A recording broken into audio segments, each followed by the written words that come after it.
Good afternoon. North Las Vegas City Council welcomes you to our council meeting this evening and our redevelopment agency meeting. Now, there will be 4 public forums set aside for public comment, one at the beginning and one at the end of the redevelopment agency meeting, and one at the beginning and one at the end of the city council meeting. And when I call upon you, we ask that you limit your comments no more than 3 minutes and that we avoid repetition.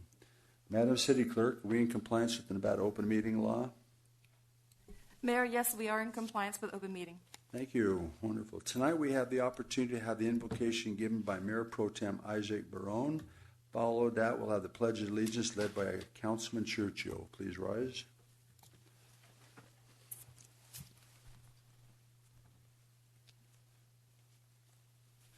Everyone, please bow your heads.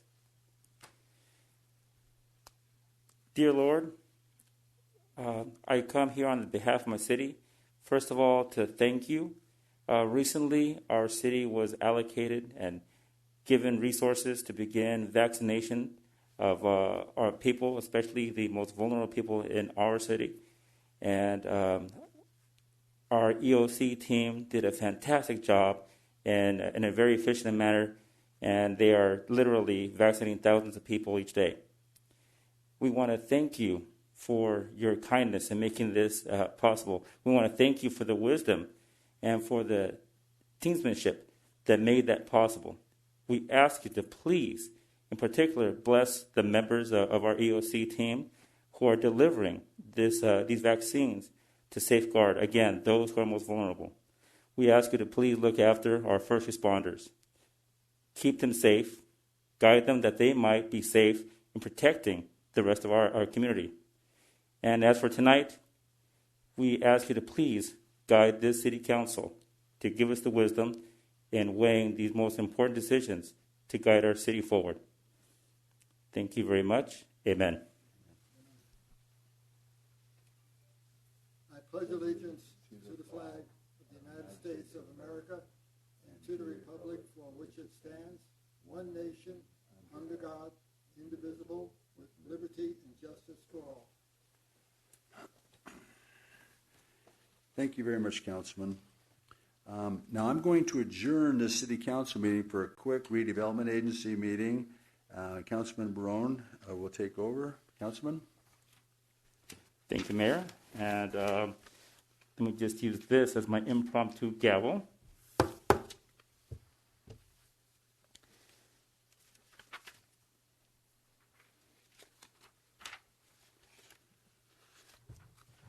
Let's start with the Redevelopment Agency First Public Forum.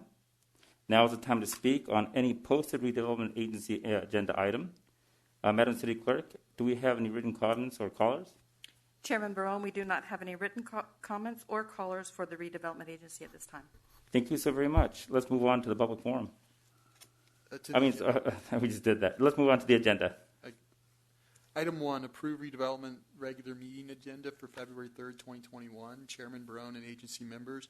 Staff recommends approval of the RDA agenda as published. I'll take a motion to pass this agenda. Move to approve. Please make your vote. Motion passes. Thank you. Let's go ahead and go on to our consent agenda. Chairman Barone and agency members, the RDA consent agenda consists of one item. And it's our recommendation to approve the RDA agenda as published. Can I get a motion to approve? Move to approve consent.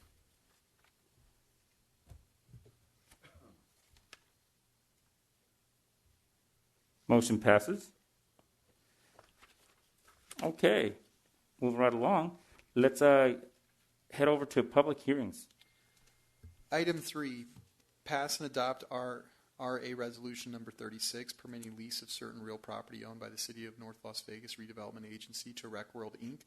for redevelopment agency pursuant to NRS 279.472. Okay, thank you so very much. Is there anyone here on behalf of them, or is there a representation? No, sir, there's not. Okay. Do we have any written comments or callers, Madam City Clerk? Chairman Barone, we do not. Okay. In that case, I'm going to go ahead and close the public hearing. I'd like to call for a motion to pass and adopt this resolution. Move to approve.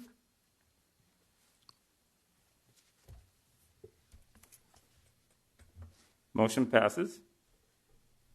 Let's go ahead and go on to the second public forum. Are there any written callers? Not written callers. Any written comments or any callers by now? Chairman Barone, we have none at this time. Thank you so very much. I'm sorry I've been teaching all day. I am mentally spent. And with that, since there's no one else, I will now adjourn this meeting. Thank you very much, Councilman. It's a short agenda for you tonight, but the rec world's a good reason to have a meeting. That's a good releaser. Moving on, excuse me here. Okay, moving on to public forum. Now is the time set aside for the city council meeting for someone to comment on posted agenda items. But because we're doing these virtual meetings now, we're allowing people to speak in the first public forum on anything they would like to speak during these virtual meetings. So is there anybody at this time, Catherine, Madam City Clerk, that would like to speak to the city council? Mayor, I have no callers on the line, but I do have some written comments. Okay. The city received 5 comments for tonight's meeting. Mr. Kenny Fox submitted comments repeating requests he submitted for both January meetings of the council. He requested that cleanup of homeless encampments be stopped, that the council agendized several of his demands that he shared with council in January, and he expressed his opinion that these activities are unconstitutional. He provided an email for contacting him, but did not provide a telephone number or address. Ms. Charday Chisholm sent in 3 city tracts today for this meeting, but the items she spoke in opposition to were items heard and approved by the Planning Commission on December 9th, 2020. There were 2 marijuana dispensaries and the Circle K permits. They were SUP 36, SUP 37, and SUP 43, 2020. And I did provide council copies of both Mr. Fox and Ms. Chisholm's comments prior to this meeting. Thank you very much. I've read both of those, and the council people that are responsible have been notified. So if there's no one else wishing to speak, no one in the audience and online, we'll close the public forum, and we're going to move on to the council agenda. Item 4, approve City Council regular meeting agenda for February 3rd, 2021. Mayor and Council, it's our recommendation to approve the council agenda as published. Thank you very much, Councilor. Any comments or questions on the council agenda? If not, the chair will take a motion. Move to approve. We have a motion. Please cast your vote. Items approved. Moving on to the council consent agenda. Mayor and Council, the consent agenda consists of items 5 through 17. It is our recommendation to approve the consent agenda as published. Thank you. Council, any comments or questions on the consent agenda? If not, the chair will take a motion. I'd like to make a motion to approve the consent agenda as published. We have a motion. Please cast your vote. Items approved. Moving on to set future public hearing dates, Madam City Clerk. Item 18, set date on any appeals filed or required public hearings for the City Planning Commission meetings. Well, sorry, Mr. City Manager, I made a mistake there. Madam City Clerk, I so direct you to set any hearing dates as necessary. Thank you, Mayor. So noted. Thank you. Moving on to public hearings. Item number 19, pass and adopt resolution number 2658, mid-year augmentation of the fiscal year 2021 budget. Thank you. We have a presentation tonight by Director Hardy from your firm. Oh, Mr. McDonald, please come forward. Nice to see you this afternoon.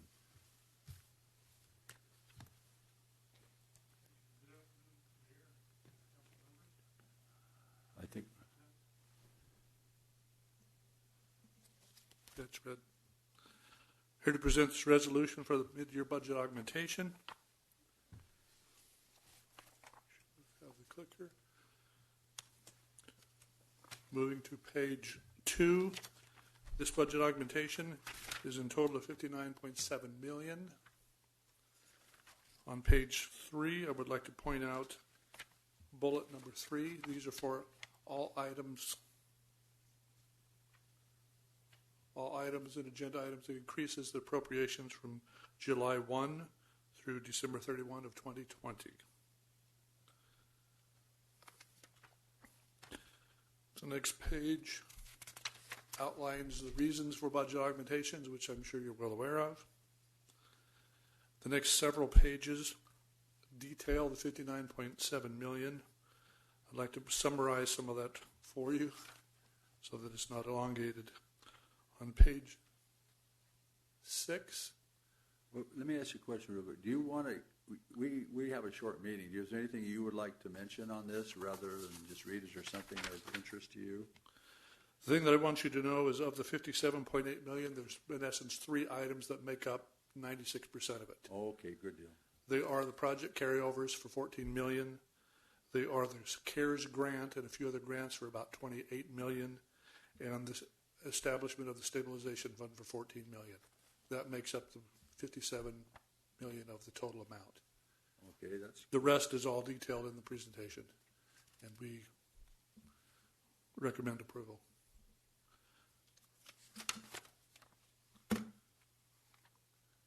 just, I'm studying it just for 1 second. Yes.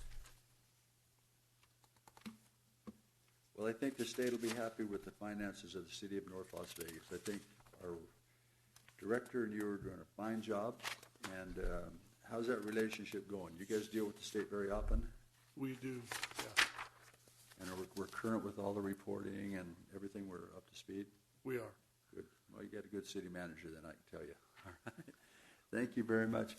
Council, this is just a budget augmentation. I don't know if you have any other questions yourself. If not, we'll open this up to public hearing. Seeing nobody raising their hand here, I'm going to open the public hearing. Mayor, I was going to say just the only thing that I miss is Darren Adair's airplanes going over the clearing those mountains and the trees. Yeah. Well, we passed those mountains, Isaac. Those were the bad old days, weren't they? So, well, Ms. McDonald, we're going to open this for public hearing now. Catherine, is there anybody online that would like to speak on this issue? Mayor, we received no written comments, and there's no one on the line at this time. Wonderful. So I'm going to go ahead and close the public hearing. And once again, ask any council questions. Seeing none, there's no comments or questions. Mayor, I'll take a motion. Mayor, I'll be happy to make a motion to accept the presentation. We have a motion. Please cast your vote. Thank you. Items approved. Thank you very much, Ms. McDonald. Item number 20, accept public comments regarding proposed amendments to the fiscal year 2020-2021 annual action plan, which includes reprogramming a total amount of $800,000 in fiscal year 2020-2021 community development block grant funds from the downtown library project to the North Las Vegas Science, Technology, Engineering, Mathematics STEM Center of Excellence. Thank you. If it weren't for the fire we had at the building we were going to use, we would have been building a library at this time, people, but I guess we're moving that money. I'm going to open the public hearing. Madam City Clerk, is there anybody on the line that would be interested, or anybody in the audience? Mayor, we received no written comments, and we have no callers on the line at this time. Thank you. We will close the public hearing. I guess there's no motion needed on this, is what I understand. Moving on to council business. Just real quick, can am I allowed to make a comment on it? Yeah, the only thing I wanted to say is when what was going to be our downtown library when it burned actually for me was a very visceral thing. The idea of being able to bring an amenity, an educational amenity, something to promote literacy in our downtown area, something that's sorely needed. I literally got sick for a couple of days when it burned, and then it caught fire again. But this, being able to reprogram the money that would have gone to that for the STEM Academy as a teacher, and as having another educator bookending here, I'm actually very excited for this project. I believe that this resource might be something that will not only benefit, the elementary schools, but it probably education at all levels. And I'm a firm believer in this STEM Academy. And sometimes in Spanish we say "no hay mal que por bien no venga," which means basically there's always a silver lining. There's no ill that happens for good that doesn't happen for a good reason. And perhaps in the long run, this STEM Academy, if it goes off the way we want it to, it'll be seen as a resource that is actually even, as much as I love libraries, and of course if Forrest is listening, he knows that I believe very much in what they're doing. But this is something even more relevant than working for the future. So I think, Councilwoman, it's in your ward. This might very well be an incredible gem. And I just want to congratulate you for having it in your ward. Yeah, we are extremely ecstatic about this project and can't wait to get it off the ground. And it's state of the art, super high tech. And then once all the components are added in, it's just going to be a gem in our city. Oh, most definitely. Thank you. Hey, No. It's good news. This is fantastic news. I'm with you, and there has not been a decision not to do a downtown library either. You know what I mean? So we're still moving forward as we get a chance. So I appreciate that. Moving on to council business.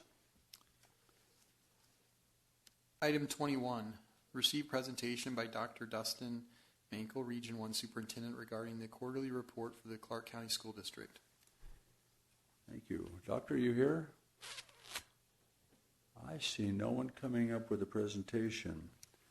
So we will... Mayor, I do see him on the line. I believe that he might be inadvertently muted because I see it. Doctor, are you there? If we don't get him, we can put him onto another week, okay? I understand that. There are other people that work with Dr. Mansell that are on the line. Maybe they could speak to this. I don't know. Is there anyone there from the Clark County School District that would like to step in and give us a quarterly report?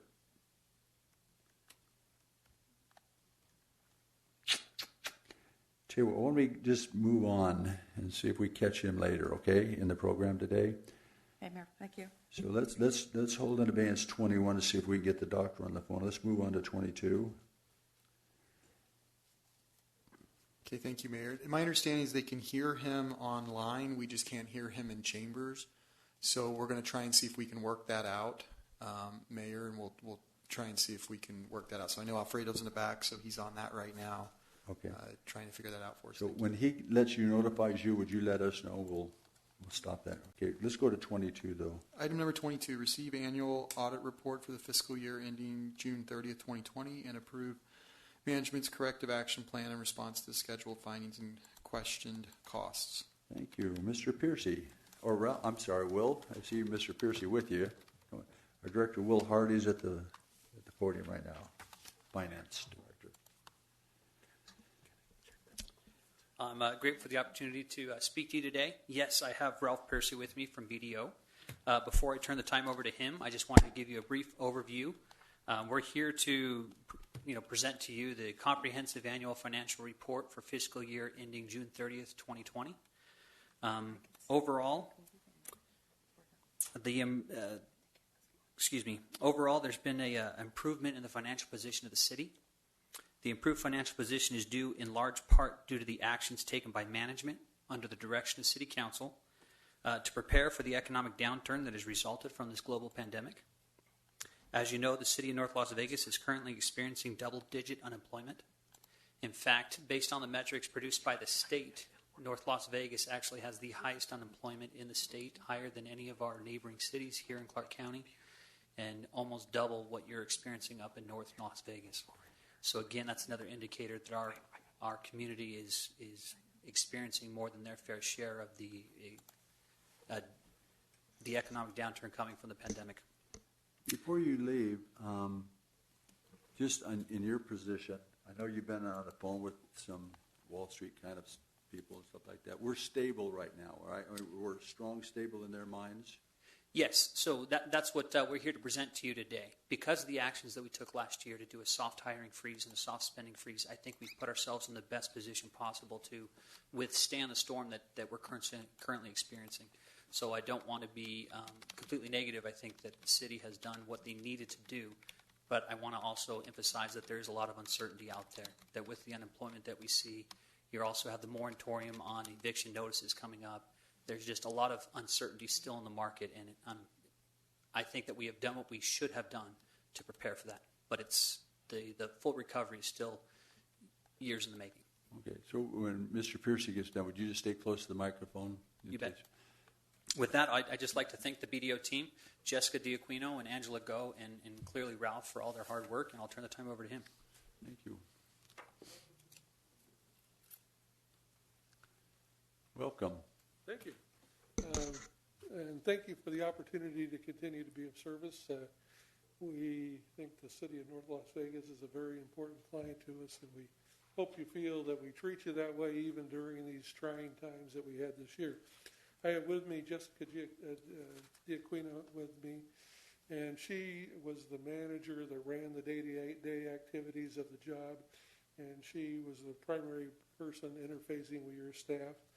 And so save all your tough questions for her. Over recent years, it's been really a personal pleasure for me to witness council and management's actions to improve the financial condition of the city.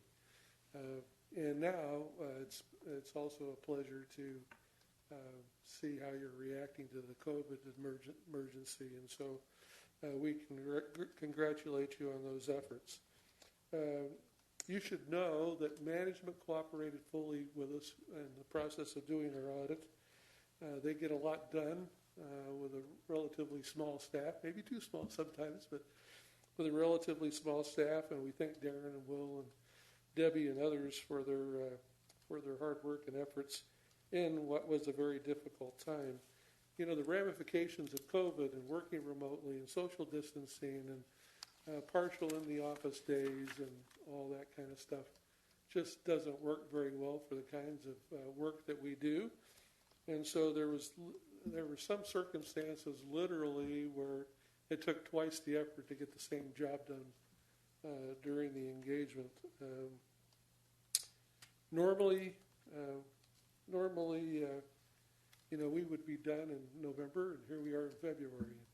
And that's not how I do business, and it just drives me nuts that here we are in February and we're just getting done. But this year should be the anomaly. I fully expect that we'd be back on a more regular schedule next year. And by the way, don't feel singled out. There's a lot of local governments, north and south, that still haven't gotten to the point that you're at. But everybody's now getting close to the finish line, and that's good. By the way, all the accounting firms and auditing firms have experienced the same kind of grueling schedule. There's been loss of staff, and you know, from all the pressures of trying to juggle, you know, the majority of your clients who are late, and so when one schedule gets messed up, you know, it just rolls into the next client. So that's been very difficult for us. I should mention to you that that all this, we're not billing you for this extra effort and hours. We're not going to bill you any more than was contemplated in our original engagement letter, and want you to view that as an additional investment in, you know, our long-term mutual professional relationship. We currently expect to issue an unqualified opinion. That's sometimes referred to as a clean opinion, or the highest level of assurance that you can get. As you know, historically, for many years, you've received the certificate of conformance, and I would expect you to this year. I know of no reason why that wouldn't happen again. The single audit portion of our engagement, the grant portion of our engagement, has also been delayed. The government circulator, the government circular that sets the criteria that we need to audit wasn't even issued until December 15th. 27. What? 27. Oh, I thought it was December 27th. So it was issued right before the end of the year, and of course it was due in November. Or at least the audits were normally expected to be due in November, and we didn't even get the guidance till the end of December. And but we expect that to be issued as well in a separate report from financial statements in the relatively near future. So we're making progress on that. While we can discuss how we went about the audit from every category of the balance of the statement of financial condition or operations in any detail you want, so I brought Jessica, give her all the tough questions. I'd first like to share a couple of thoughts. We did not become aware of any fraud or illegal or abusive activities. The city's accounting policies are basically as prescribed by the standards. There were no disagreements between us and management regarding any accounting or auditing matter. Early in the year, you should know this, that we provided some management consulting services to management related to the possible effects of COVID, so they could take that information and incorporate it into their response and to the pandemic. The financial statements do not contain any significant management estimates other than the ones you know about, and that's depreciable lives and methods related to fixed assets. Your self-insurance, pension, and post-retirement liabilities, which are valued largely by external actuaries who come up with those numbers, and they're pretty much not cash basis numbers. They're non-cash liabilities that end up on your statement of financial condition.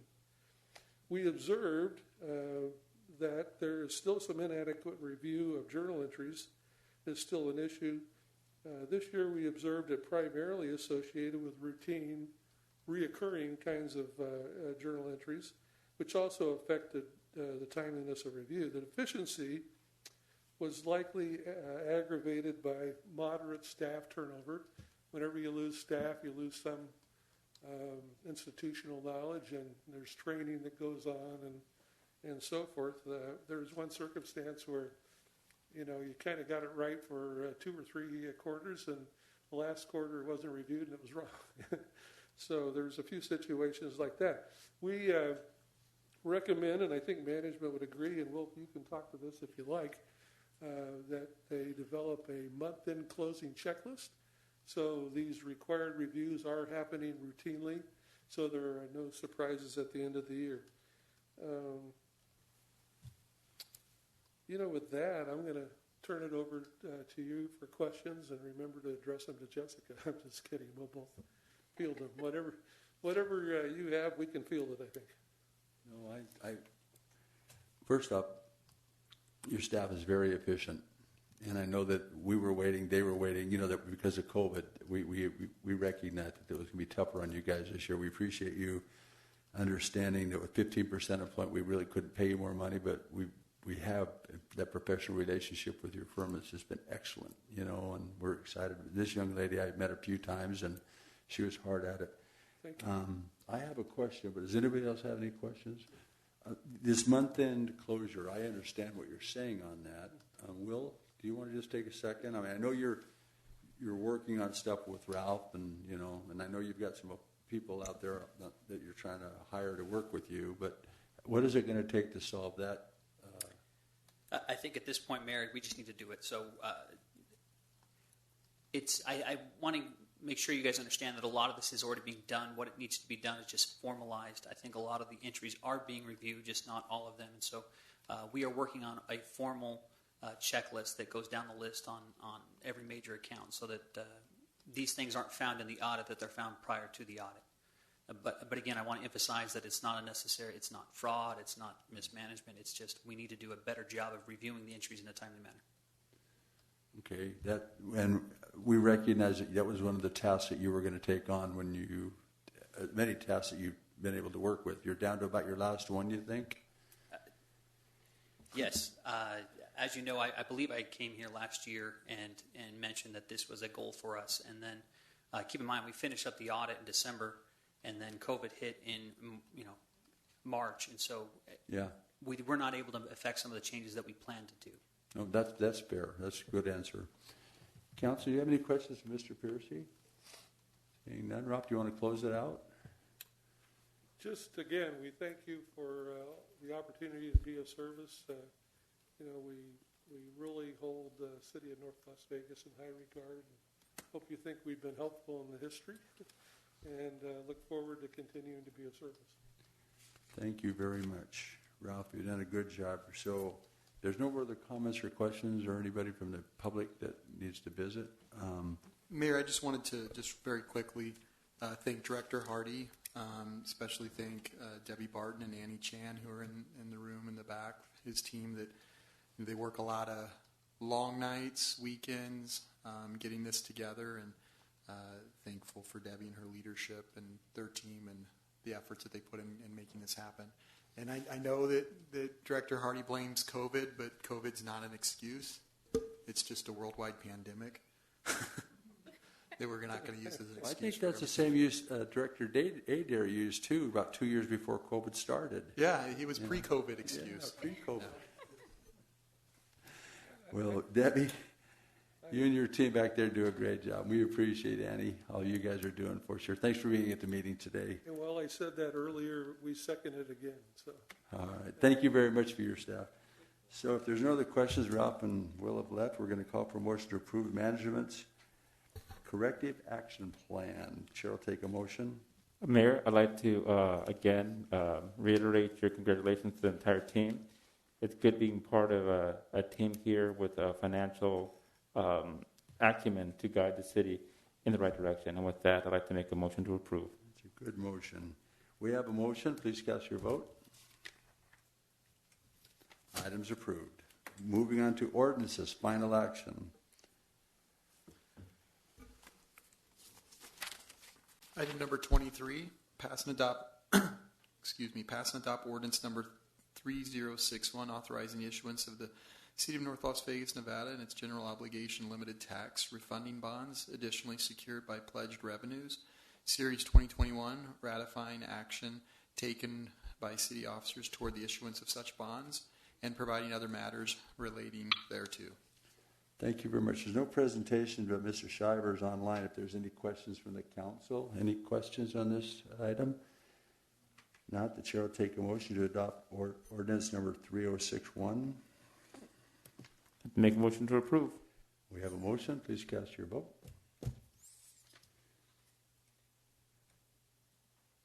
Items approved. Thank you, Scott, for your years of service helping us. I know you're online, but I just want you to hear a thank you from the council. Thank you, Mr. Mayor.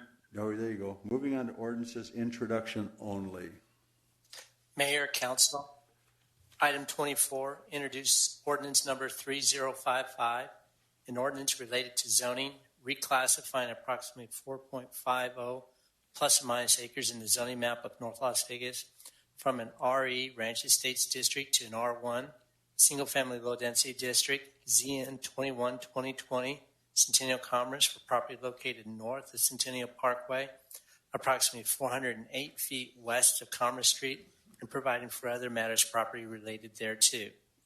Item 25, introduce ordinance number 3056, an ordinance related to zoning, reclassifying approximately 24.30 plus or minus acres in the zoning map of North Las Vegas from a PED, Planned Unit Development District, to an RCL, Single Family Compact Lot Residential District, ZN 23-2020, Cheyenne Valley, for property located north of Cheyenne Avenue, approximately 500 feet west of Valley Drive, and providing for other matters property related thereto.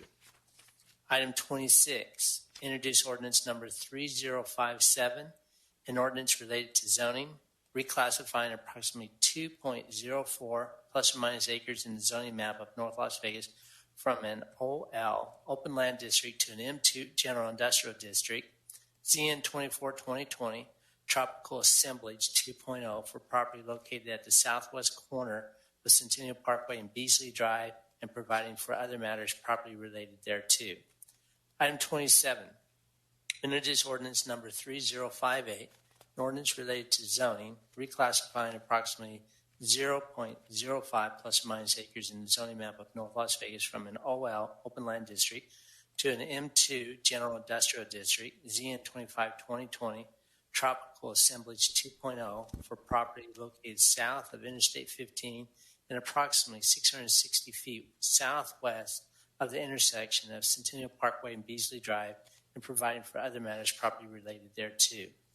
Item 28, ordinance number 3059, an ordinance related to zoning, reclassifying approximately 4.77 plus or minus acres in the zoning map of North Las Vegas from an OL, Open Land District, to an M2 General Industrial District, ZN 26-2020, Tropical Assemblage 2.0 for property located at the northwest corner of Azure Avenue and Beasley Drive, and providing for other matters property related to. And I'll just go ahead and read the others too. But we're Item racing. 29. I'm going to do 29 faster than you. Item number 29, introduce ordinance number 3060, amending Chapter 6 of Title 2 of the Municipal Code to expand the number of departments in North Las Vegas Municipal Court from 1 to 2 and allowing the Community Diversion Court of the North in the new department. Repealing ordinance number 2786 and providing other matters properly related thereto. Item number 30, introduce ordinance number 3066, repealing ordinance number 2890 and replacing the same with the new ordinance governing the salary and benefits of the municipal court judges and the compensation of alternative municipal court judges, and providing other matters properly related thereto. Beat you, Mark. You know, that Good job. sounded like Brad Jervik from the city of Las Vegas. You read that so fast. Mark, you did it very professionally. I want you to know. That's terrible. Thank you, Mayor. But everything on here is very important to the city, so you're both heroes. And that'll be an exciting meeting in 2 weeks. Moving on to the city manager's report. Well, other than the fact that I'm faster than Mark and he's more professional than me, I don't have anything to report, Mayor. Okay, moving on to the public forum. Madam City Clerk, have we got anyone that would like to speak to the council on any item? Mayor, we have no written comments. Some of the written comments that I received and I read at the first public forum were in fact were the second public forum, so noted. And we still have Dr. Mansell on the phone, and he potentially can hear us. Can we hear him, though? I think so. Well, Doctor, thank you. Before we leave this agenda this evening, I think that was item number 21. Doctor, we postponed it just a little bit to hear your report, so we're going to reopen item 21. Thank you. I do apologize for that as well. Good evening, North Las Vegas City Council members and Mayor Lee. My name is Dustin Mansell, Region 1 Superintendent for the Clark County School District. Tonight's North Las Vegas quarterly report will include an overview of the Clark County School District's plan to transition students back to school campuses for face-to-face instruction and social-emotional well-being support. So today I am joined by my Region 1 leadership team, Dr. Jim Kuzma, Ms. Scarlett Perryman, and Mrs. Elena Kreiner-Wilson. Next slide, please. On this slide here, we currently have 2 plans being developed to reopen our schools. The first, school leadership teams are developing and submitting school-specific plans to bring to campus voluntary small groups of students for academic and social-emotional well-being support. The voluntary small group plans are to be submitted to the district by this Friday, February 5th, and will be implemented across the Clark County School District for grades pre-kindergarten through 12th grade. The second plan there, that third bullet, elementary leadership teams are preparing for the transition to the hybrid instructional model for pre-kindergarten through grade 3. Tonight, we will review each of these educational delivery options for our parents and students. And at this time, I would like to hand it over to Dr. Jim Kuzma, our school associate superintendent. Next slide, please.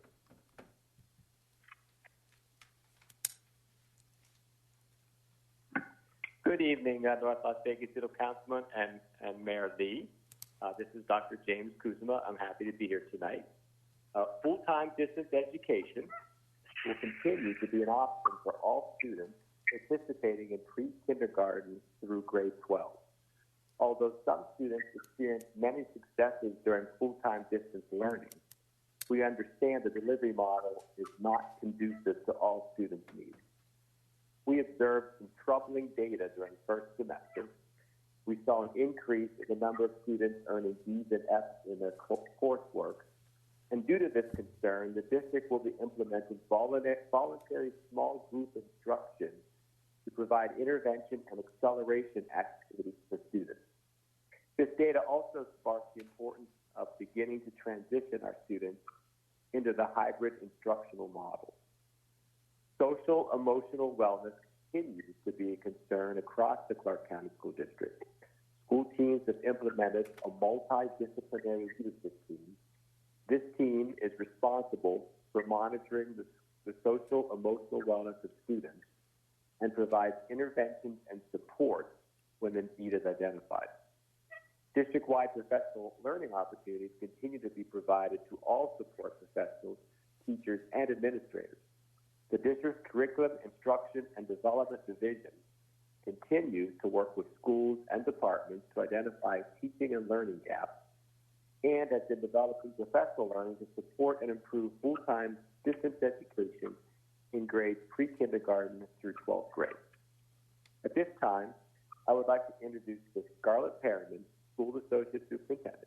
Next slide, please. Good evening, council members and Mayor Lee. Clark County School District will begin offering voluntary small group academic and social emotional well-being support. School leadership teams are currently developing site-specific plans to meet the needs of their students and community. Participating in these activities is on a voluntary basis. Small group academic and social emotional well-being supports could include a variety of formats, such as one-to-one meetings with the school counselor or a reading intervention group with the teacher. It's important to note that all safety guidelines will be followed while schools implement the small group academic and social emotional well-being support. At this time, I would like to introduce Ms. Elena Kreiner-Wilson, School Associate Superintendent. Next slide, please.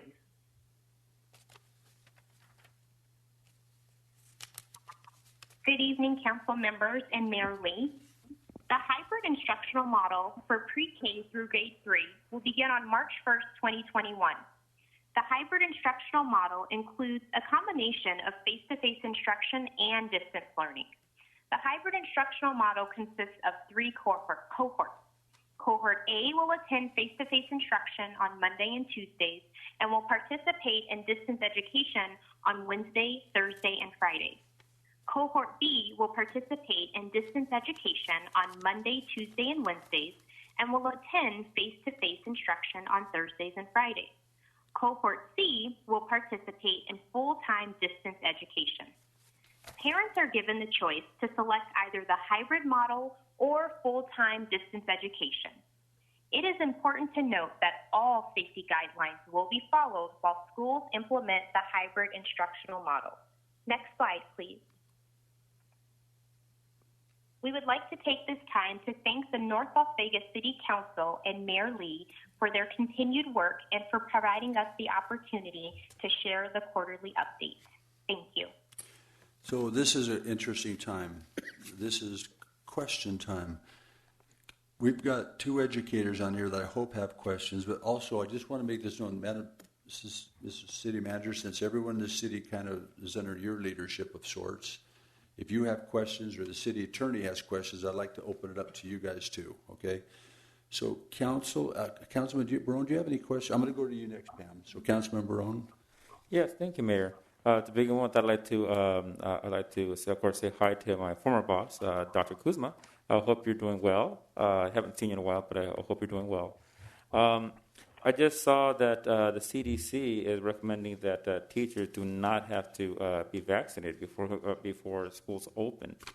I'd just like to maybe get some thought on that. You know what the plan is, because obviously, I mean, although I myself have already been vaccinated as a member of the city council, and I videotaped it to show everybody in the community that it is safe, and that we'll not have trackers so Bezos can track my purchases online. But in all jocularity aside here, I do have lots of my colleagues who express a lot of concern because, of course, they have family members who are at high risk, and they're afraid to bring something home. So that being said, your thoughts on what the CDC is saying. And of course, I do think that this is a great plan. It looks like a nice plan here for the younger grades. If there's any thought for the older kids. And I ask on that one, of course, because I'm still a high school teacher at Rancho High School. And matter of fact, I don't know if you can see, I'm actually wearing my Rancho High School tie tonight. It's the only tie that I have that's a nice dark green. This is Dustin Mansell for the record. I can talk on a couple items there. So first of all, the Health Services Department for the Clark County School District is collaborating with the Southern Nevada Health District and UNLV to offer vaccinations to educators. Information will be released, I believe, by this Friday in the Weekly Wire for educators and administrators. Regarding the high school, to continue to provide opportunities to get those students in that are either disengaged during distance learning, struggling academically or socially emotionally, those individual students then would be offered to come back into the school building on that voluntary small group academic and social emotional well-being support team. And the school leaders are currently working with teachers to identify who would feel comfortable at that time to return to provide any of those services to those students who may need it. Okay, thank you. Yeah, because again, I know I myself, just speaking for myself, I teach in a small portable, and with 38 students, on average that I carry per class, it'll be interesting if I were to get them all back, how we would, of course, socially distance. Thank you so very much. Ms. Goins-Brown? Thank you, Mayor. Just two questions. In your pre-K through third grade, since it's voluntary for staff, because those teachers, do they still have to have special licenses for those programs? And if so, if they don't want to come back, will there be substitutes for those pre-K programs? And then also, does that include your self-contained programs that will be on the hybrid, this model as well? Great question. Thank you. So yes, again, Dustin Mansell for the record. The pre-kindergarten through third grade, we had sent out a survey to the community to determine how many students would or how many parents would like their children to return into the hybrid instructional model. At this time, school leadership are reviewing that data and determining the number of teachers that would need to return to accommodate their community's needs. You definitely need to have the appropriate license to teach, so we can't ask, perhaps a middle school teacher to come in and step in and help with the pre-K. We would definitely need a pre-kindergarten licensed teacher to teach or work with those students. So if they decide not to return, are there qualified? Was the other question? Thank you so much. I apologize. Oh, so, with your self-contained programs, and then do you have qualified subs with those special licenses? Yes, ma'am. And we have the substitute license is a generalist license, so they would be able to step in and support temporarily for vacancies that may be open at the time. And the hybrid instructional model is for all students, even those that participate in our self-contained specialized program.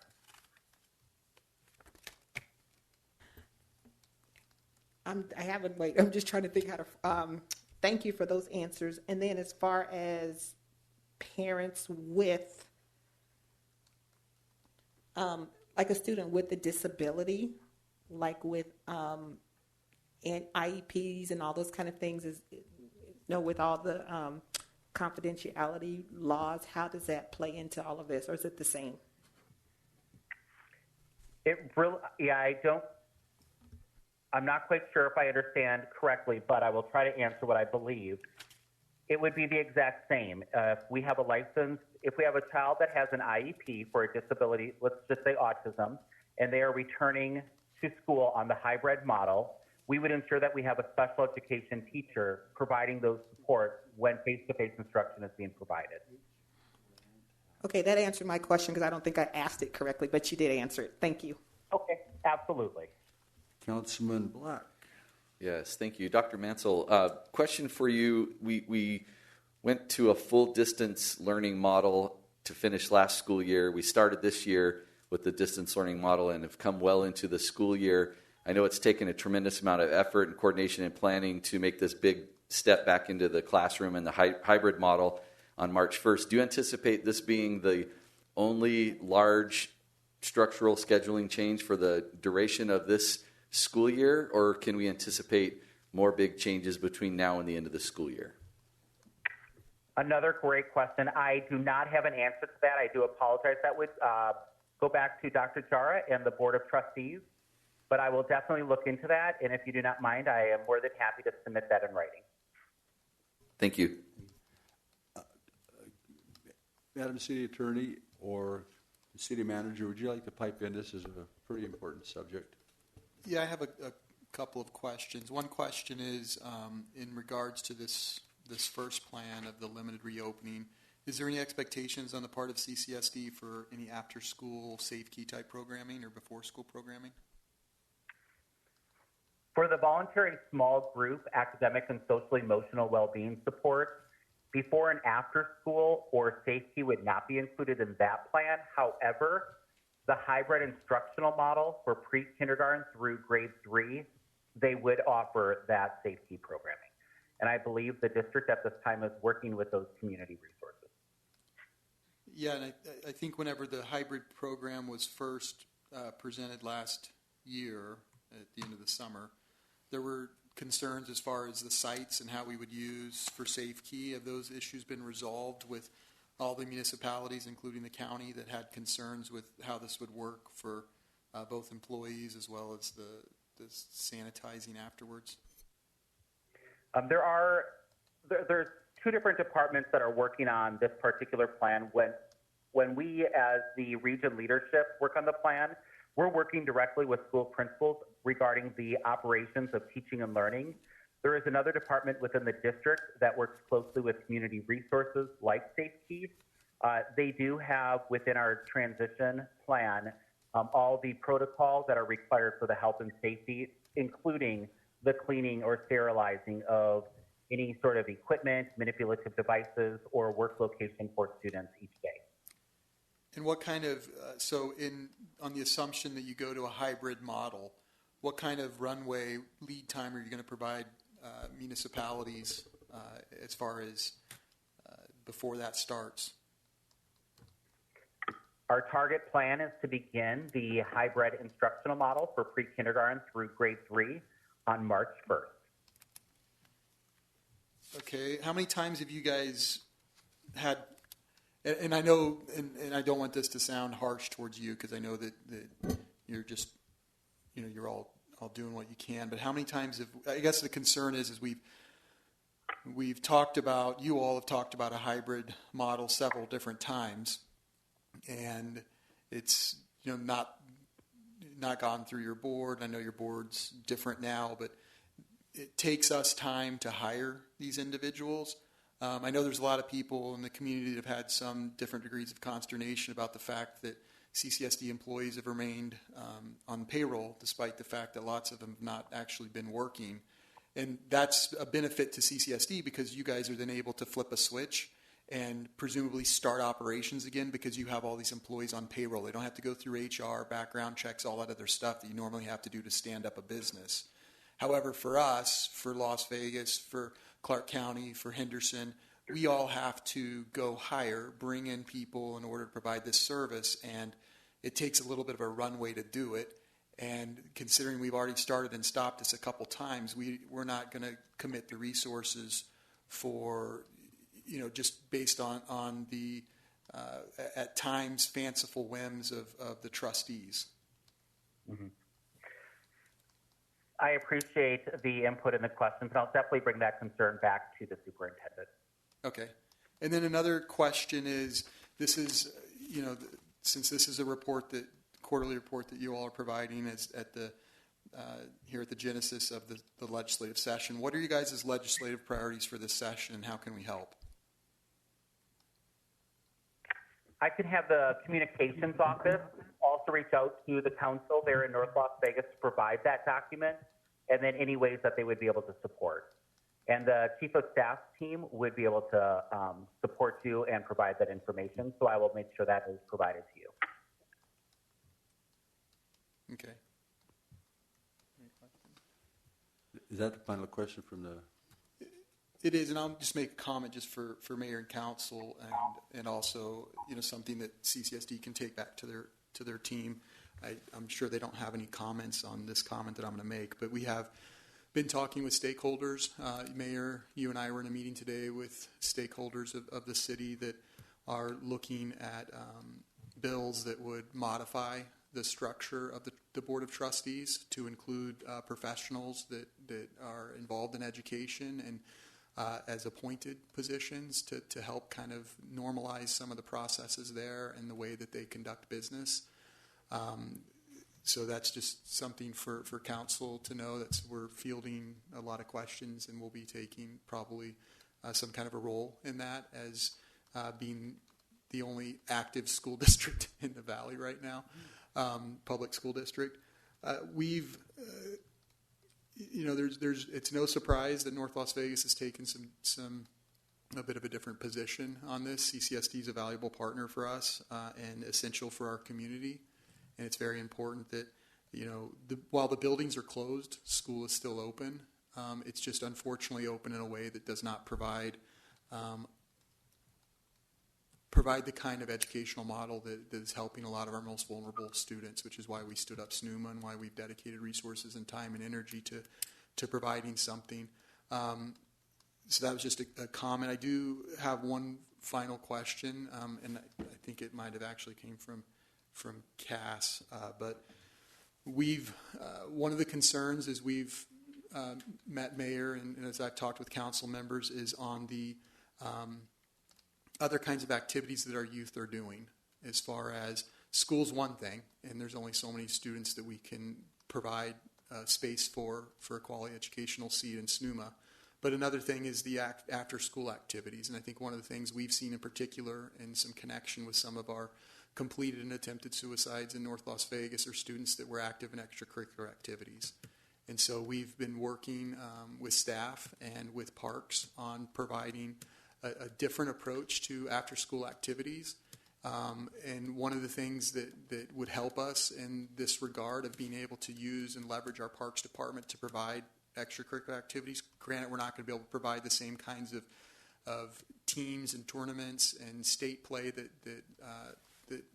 the public schools provide, but our ability to use our existing schools and the fields that are vacant right now to provide expanded programming during the day and after school also for kids through both skills camps and other things like that. It's something we've been working on. So if that, I don't know if any of the team members from CCSD have any comments on that, but we would like to be able to use those school fields in order to expand programming for our youth. I understand CCSD is in the business of educating kids, but they've also assumed a lot of other responsibilities. There's lots of other things, and what we can do to try and get kids back involved and engaged would help alleviate some of the strain that CCSD is seeing in mental health and that we're seeing also in mental health.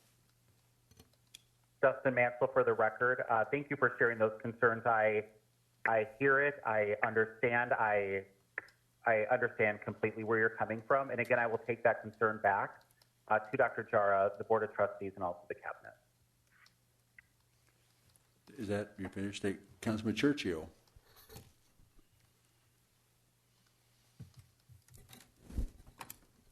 Thank you, Mayor.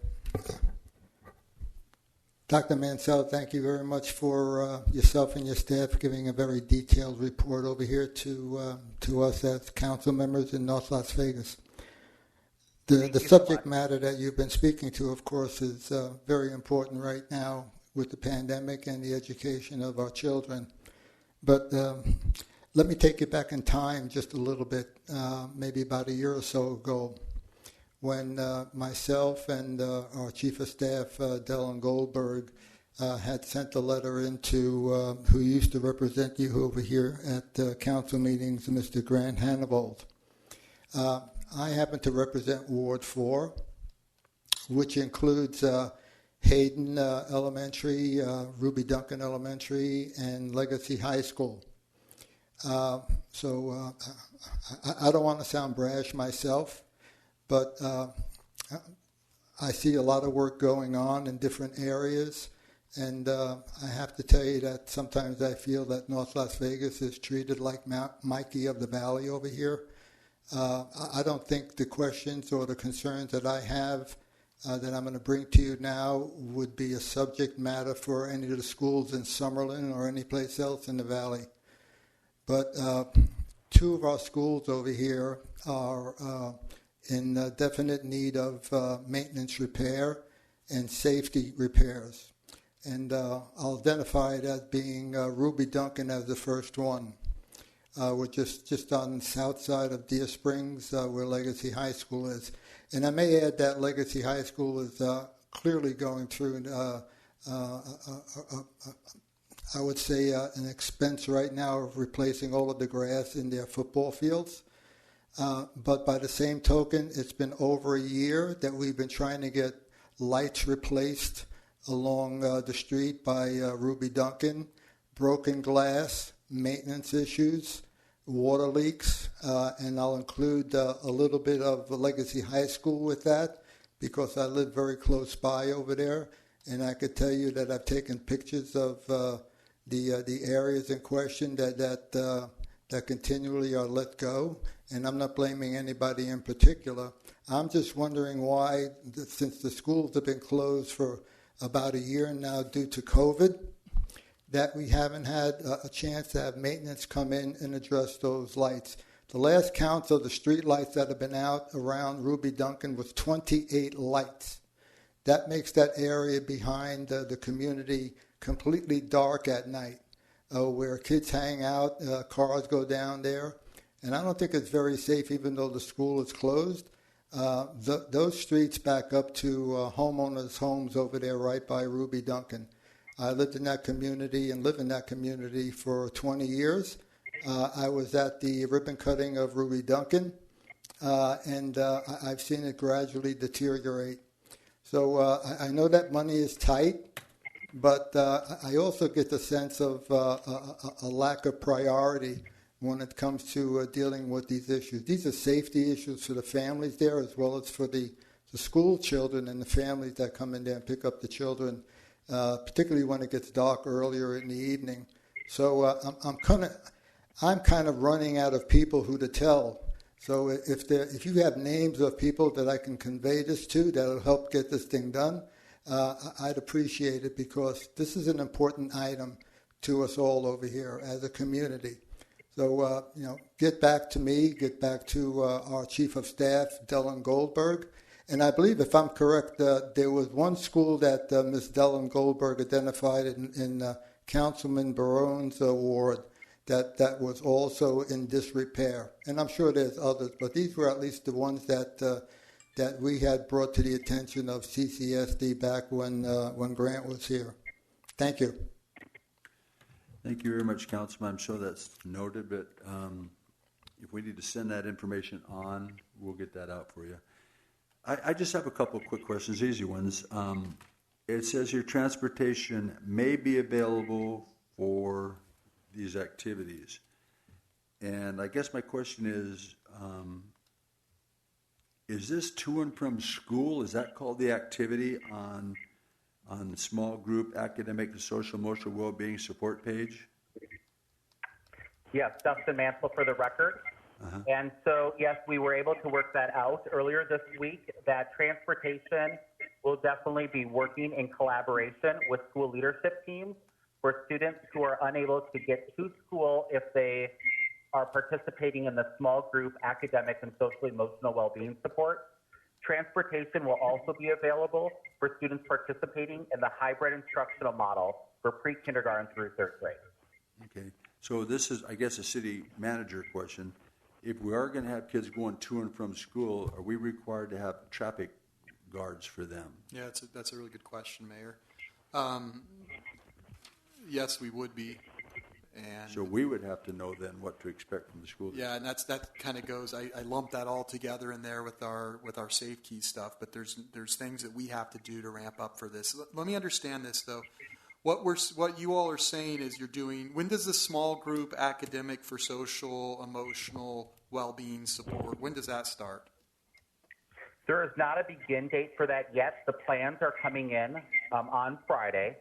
And once the hybrid instructional model is in place and running, we assume that it should begin shortly after. Okay, so the small group academic, what's the age groups for that? Pre-kindergarten through 12th grade. Okay, got it. So that's pre through 12. But then the hybrid instructional is just pre-kindergarten through grade 3. And when will you have data back on how many are going to be in the different cohorts A, B, and C? Because we would need that too. Yes, we have that data already available, and school teams currently are reviewing that data and making any adjustments that they need to call home to confirm their students' participation. Yeah, when I used the pronoun me, I went us, the city. When are we going to have that data so that we can start making these hires? We can get that for you as well. Okay. So that's something, I mean, I hope that your team appreciates the fact that we've got a lot of things that we have to do in order to ramp up for this.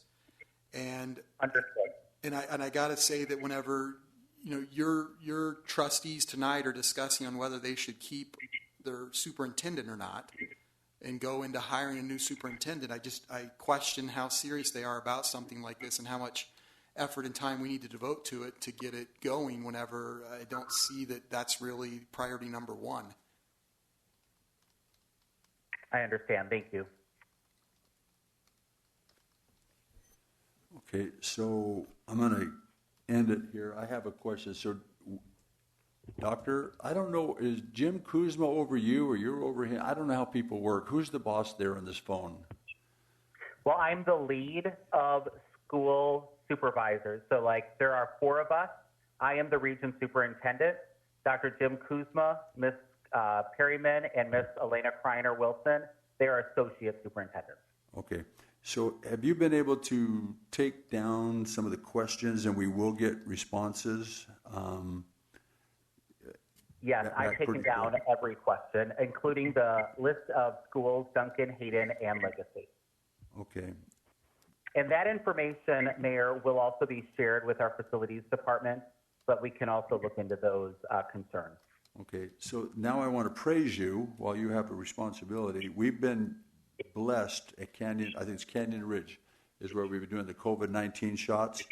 And your security team has been out there. The nurses, school nurses have been out there. National Guard's been out there. I mean, we have a great relationship with you guys concerning what you've been able to do to save lives in North Las Vegas. And I didn't want that to go unnoticed, that we can fix Richard's problems, but these lives that we lose, are so valuable, and the school district has just played such a big part in the success for everywhere we've asked for it. I just want you to recognize that to President Jara, Superintendent Jara, that we are on Team Clark County School District. And Mayor, if I could add to that too, they've also been providing custodial services and cleaning services. So they provide a lot of services that have made that possible to deliver that to our residents. So once again, another high five to the other 2 departments there. So we just appreciate you guys. We know you have a tough job. I know that Superintendent Jara's contract is up. If anybody asks, North Las Vegas is fully supportive of that leader and the leadership team that you reside with too. So thank you so much for all you do for our community, and hopefully we can get some better results and more kids back in school, but we appreciate what you're doing. So is there any other questions? Seeing none, we'll close this presentation. There's no vote needed. Thank you, Doctor. Appreciate you. Thank you so much, Mayor and Council members. Moving on to the final public forum. Catherine, anybody here would like to visit with us? Mayor Lee, there's no one on the line, and I have no additional written comments. Thank you very much. Then we will close this public forum, and this meeting is adjourned.